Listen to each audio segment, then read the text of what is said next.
Top of the morning to you. This is Monday with Friday, inspiring you for the week ahead. On this day, America and others in the world recall the life of Martin Luther King Jr. Many of the issues that troubled King and consumed his life remain prevalent in America and the world, and in fact appear far more potent now than then. The vexed issue of racism in King's time was largely located in America, where black people suffered untold injustice, indignities, and ignominy. Today, racism is as nauseatingly present in China against Uyghur Muslims, in Myanmar against Rohingya Muslims. In both places, it's racism as much as religious bigotry.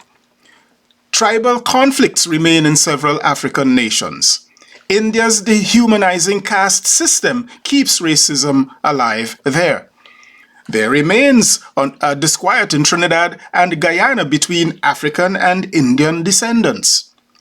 Back in America, the Civil Rights Act, for which King so courageously fought, has been all but gutted by a Supreme Court majority of white men and one black man who appears to have learned nothing from King or from the history of America. There are more unkind things that could be said about him, but I need to behave today. Besides that vexed issue of racism, King was equally disturbed by militarism and materialism, that giant of triplets, as he called them, or the trinity of evil, as I call them. But there was something more subtle than those three that disturbed King greatly. It was a byproduct of racism, or more accurately, a propellant to racism. This fourth thing is what moved King to write that famous letter from a Birmingham jail to his white pastoral colleagues. This fourth thing inspired several quotes from King, including this one, quote, "Certainly, Birmingham had its white moderates who disapproved of Bull Connor's tactics. Certainly, Birmingham had its decent white citizens who privately deplored the maltreatment of Negroes, but they remained publicly silent. It was a silence born of fear of social, political, and economic reprisals. The ultimate tragedy of Birmingham was not the brutality of the bad people, but the silence of the good people," unquote. On this 94th anniversary of Dr. King's birth, a massive problem of silence remains in America and in the world at large. There are people who see things, know things, have the answer for things, know what to do about things, know who the killers are, know who the liars are, know where the bodies are buried, know what to do about poverty, about crime, greed, imbalance, political shenanigans, about the Constitution, the deficit, about wars, and much more. They know, but they remain silent. You think Republican senators, congressmen, and other leaders did not know since June 2015 that Donald Trump would be bad for America? You think they did not know that he was guilty of all charges in both impeachment trials? You think they don't know that in 2020 Trump lost and Biden won? Yet, a culture of silence, fealty, and cowardice has descended on one of the two major political institutions through which America's future hope as a democracy lies: the Republican Party. You think Kevin McCarthy doesn't know that George Santos should be declared persona non grata in Congress and should have been from day one before the election of a speaker? Yep.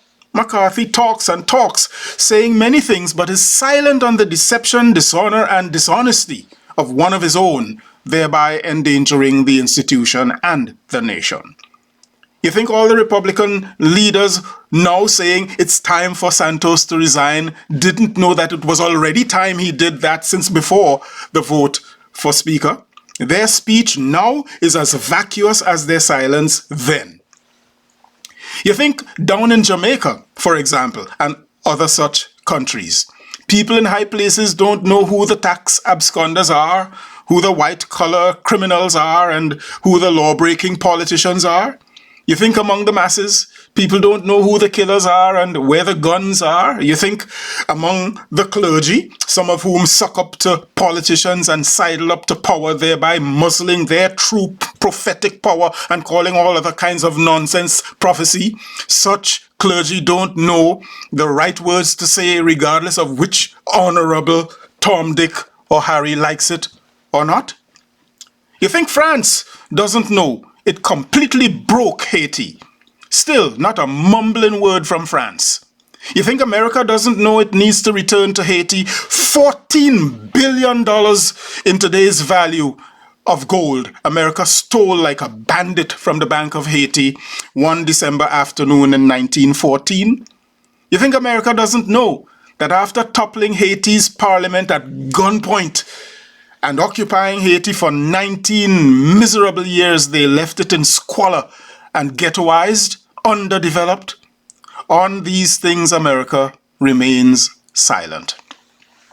You think England, and of course the publicly bedraggled monarchy, and the Church of England, and other churches in England, do not all know that they owe nation after nation all over the now not so commonwealth confessions, reparations, and restorations for their dastardly acts and silence at the acts of the slave trade, slavery, imperialism, and colonization? Yes, the Church of England has set up a multi-million-dollar fund to address some of its sins of the past, but that just barely opens their lips. A lot more needs to be said and done so that their voice might roar. To start with, England and the Church of England should lionize 𝐸𝐸𝐥𝐞𝐚𝐤, Sam Sharp, Paul Bogle, George William Gordon, Nanny of the Maroons, and Francois Dominique Toussaint Louverture as much as or even more than they do William Wilberforce. There is still too much silence. You think Franklin Graham, Paula White, Robert Jeffress, Pat Robertson, James Dobson, Darrell Scott, and other so-called evangelicals in America did not know all the evil Trump did and was doing while they laid hands on him, covering him in prayer and declaring him to be God's anointed one? Why were their lips sealed against saying the one true thing true evangelicals do, that is, to announce good news to the poor, the sick, the prisoner, the female, the raped, the abused, the immigrant, the refugee, all of whom Trump and the super religious and super silent Pence and other silent Republicans oppressed under their watch? You think those religious malpractitioners do not know the story in the Bible about the prophet Nathan who visited King David with some stern words that transformed David, humbled him, and then transformed Israel? Yet, those clowns remain silent. Look, I know that breaking silence is costly. I've paid that price myself. But our world has bred too many fragile people who want to become great, but not with the cost of the greatness that King epitomized with his own kingly voice. Too much goes wrong when good people remain silent. Our silence becomes a corrupting force, fuel for the wicked and permission for the evil ones. It's time to stop it. For while breaking silence may be costly, it is undeniably liberating. Even if not for you and me, it is for our children and our grandchildren and the generations to come after us. A gift to them, like King, Mohandas Gandhi, Marcus Garvey, Rosa Parks, Sojourner Truth, Benazir Bhutto, and many, many more have gifted us with their voices in the past. Please, share this video with someone. I am Michael Friday, and your week just got better. I'll see you again next week. Happy Monday, all the way to Friday.